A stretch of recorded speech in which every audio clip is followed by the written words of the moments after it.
Hi, welcome to the fifth clip of Making Our Nervous System Work for Us, using the polyvagal theory to improve well-being. Now we're moving into action. This part is about owning and guiding our nervous system, how we can take more control of it. Now we're going to have 6 activities that we're going to share with you. We're going to put each one on an individual clip. Now, why we're doing this, you think of where we've gotten so far. We started with an introduction clip. The second clip was understand our nervous system and introduce the polyvagal theory. This third clip was about calming our nervous system, breathing, self-containment, self-compassion. And the next clip, befriending, getting to know the states you're in, your anchors and daily trackers and pie charts. But this part, this is about owning and guiding our nervous system. Now we're going to have 6 activities. We're going to put those 6 on individual clips. So we're not going to give you a big long clip to listen to. We'll separate them. But each one is, we believe, is going to be useful. Now, are they the only exercises? No, but they're the 6 we've chosen to use. So the first one is finding glimmers for connection and safety. Now, as human beings, we're built with that negativity bias. We see the bad before the good. We often miss the positive. That's our survival instinct. And sometimes when we've had negative experiences in our lives, certain smells, sounds, places can just trigger us and affect us. And as Deb Donna says, and we've tapped into a lot of her work with this material, trauma and danger reshapes our nervous system. So we're more prone to pathways of protection rather than pathways of connection. That keeps us in a survival mode rather than a thriving one. And we all have triggers all over, for us. It might be just certain sounds or sights, pressures, the dishes over there in the sink, the traffic, coming, just a whole range of triggers. With we all have those cues of threat, but we also need to tap into our glimmers. Now, what are glimmers? Glimmers are those small moments that just spark joy and peace. They cue our nervous system to feel safe and calm. They're positive, that we notice them, they're in everyday life, and they produce those positive emotions rather than those negative ones that come from triggers. So we're not saying instead of going through life without triggers, no, but we also need to focus on the positive. Now, steps for developing use your glimmers. So I'm looking through the polyvagal theory and a polyvagal lens. A regulated nervous system, we're not always at the top of that ladder, but it's about noticing that need for safety and connection and find our way back up when we need to. And that goal for regulation is flexibility. So to make use of glimmers, make a menu of glimmers that you have ones to choose from. And set a goal. Today I'm going to look for so many glimmers and keep your number achievable, doable. And if glimmers are hard to see, just look for one. And if it becomes easier, then set a new goal.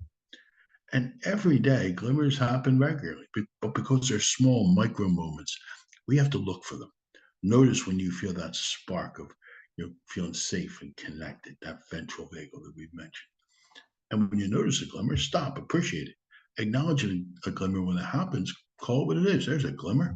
You might want to put a hand on a part of your body that just recognizes and appreciates it. Write them down. Keep a glimmer notebook. And you might look for glimmers in specific places, specific times, with certain people. And what strengthen them, share your glimmers. Text a friend. Talk about them.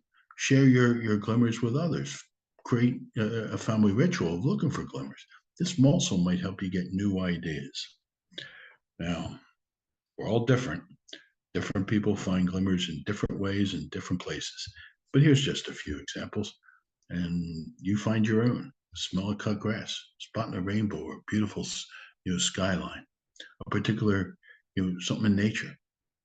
Nature has a wealth of glimmers.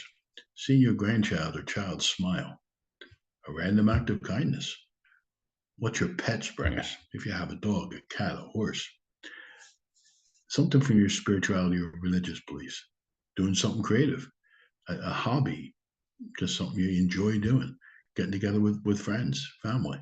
Feeling that sense of connection with other people. Dancing or singing. You find the glimmers that work for you. And as Rick Hanson, the author of Hardwire of Happiness, says, our mind takes its shape from what it constantly focuses on. Now, if we're focusing on the negative, well, that's where our nervous system is going to go. But if we can look for glimmers and own our glimmers. But there's something else. How can we turn our glimmers into a glow? Now, just like a spark can ignite a fire, glimmers can be turned into a deeper glow. Pause long enough to acknowledge that feeling of safety and connection. Notice it happening. Celebrate the glimmer. Take time to soak it in and give it that deeper meaning. And Rick Hansen has a lovely acronym. He calls it HEAL. Have the positive experience. Find a way to enrich it, absorb it, and link it. Just name the benefits you get from it. So when you notice the glimmer, stop. Let the experience fill you. Move beyond just a few seconds. Stay with it for 30 seconds, a minute. Let that glimmer grow to become a glow. Feel what happens as you move from connect for that micro moment to that longer experience. And describe the experience, that link it, describe the experience you have. And a glimmer might just be that quick hit of happiness that brings a smile. But when you turn a glimmer into a glow, that experience is like basking in the warmth of the sun while breathing a sigh of contentment. We all need glimmers because we all have triggers. Glimmers, those micro moments of safety and connection, help us go through the stresses of daily life. Now we'll stop this and move on to the second task. Thanks very much.